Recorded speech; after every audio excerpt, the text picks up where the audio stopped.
ఈరోజు మహంకాళి అమ్మవారి బోనాల ఉత్సవం సందర్భంగా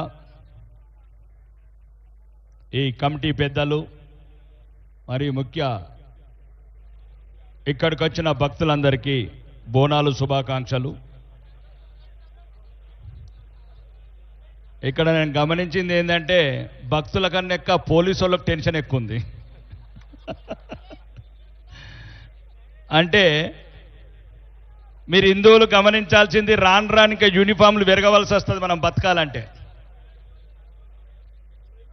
నేను కొద్దిగా 1 కిలోమీటర్ ముందు వస్తుంటే ఒక గుడి దగ్గర ఒక పోలీసోడు, ఒక భక్తుడు, ఒక పూజారి, ముగ్గురే మిగిలినరు ఆ గుడి దగ్గర. ఇది హిందువులకు కనువిప్పు కావాలి. 6,000 మంది వైష్ణవదేవికి యాత్రకెళ్తే 60,000 మంది AK-47లు బందోబస్తున్న భారతదేశం ఇది.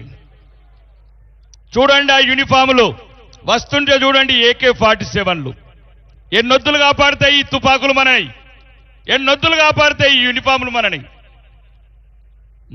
కాపాడేది మనకు మనమే, మనకు మనము, ఒకరికొకరు హిందూ బాయి మాత్రమే. ఈ భయంకరమైన వాతావరణం పోవాలంటే ఇట్లాంటి ఉత్సవాలు జరుపుకోవాలి.